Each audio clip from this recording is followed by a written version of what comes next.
Apple की partner company और supplier Foxconn यानी कि फॉक्सकॉन टेक्नोलॉजी ग्रुप ने चाइना को बड़ा झटका दिया है। फॉक्सकॉन ने भारत में अपना निवेश यानी कि इन्वेस्टमेंट और रोजगार दोगुना करने का ऐलान किया है। दरअसल चीन और अमेरिका के बीच बढ़ते तनाव के बाद चीन से काफी हद तक मैन्युफैक्चरिंग शिफ्ट हो रही है। अब फॉक्सकॉन का भारत में विस्तार इस बात को बता रहा है कि मैन्युफैक्चरिंग अन्य यानी कि दूसरे विकासशील देशों में पैर बढ़ा रहा है। भारत में फॉक्सकॉन के प्रतिनिधि वी ली ने सोशल मीडिया पर इसकी जानकारी दी। वी ली ने अपने लिंक्डइन पोस्ट में पीएम नरेंद्र मोदी को उनके बर्थडे पर बधाई दी, उनको कांग्रेचुलेशन कहा और ताइवानी कंपनी फॉक्सकॉन भारत में अपने कारोबार का आकार दोगुना करने की योजना बना रही है, ये भी जानकारी दी।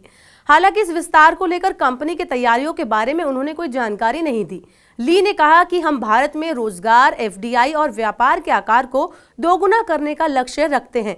अगले साल आपको एक बड़ा जन्मदिन का उपहार देने के लिए और भी अधिक मेहनत करेंगे। वहीं इससे पहले पिछले महीने होनहाई के चेयरमैन यंग लियू ने फॉक्सकॉन के भारत में निवेश बढ़ाने के इरादे की पुष्टि की थी।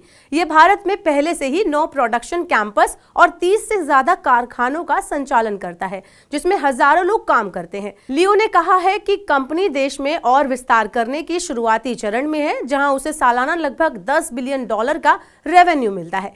ताइवानी कंपनी फॉक्सकॉन के पास बेंगलुरु में हवाई अड्डे के करीब 300 एकड़ की साइट है। उस प्लांट में आईफोन असेंबल करने की संभावना है और इससे लगभग 1 लाख नौकरियां पैदा होने की भी उम्मीद है। भारत में फॉक्सकॉन के विस्तार के ऐलान से ये साफ हो गया है कि चीन के ऊपर कंज्यूमर इलेक्ट्रॉनिक्स के दुनिया के सबसे बड़े उत्पादक का ताज अब छिन सकता है। एप्पल और दूसरे अमेरिकी ब्रांड भारत और वियतनाम जैसे डेवलपिंग देशों में वैकल्पिक स्थानों का पता लगाने के लिए अपने चीनी बेस्ड सप्लायर पर निर्भर है। ये ग्लोबल सप्लाई चेन की खोज कोरोना महामारी और यूक्रेन रूस युद्ध के दौरान तेज हो गई है और ये ग्लोबल इलेक्ट्रॉनिक्स के अब तक के पैटर्न को बदल सकती है।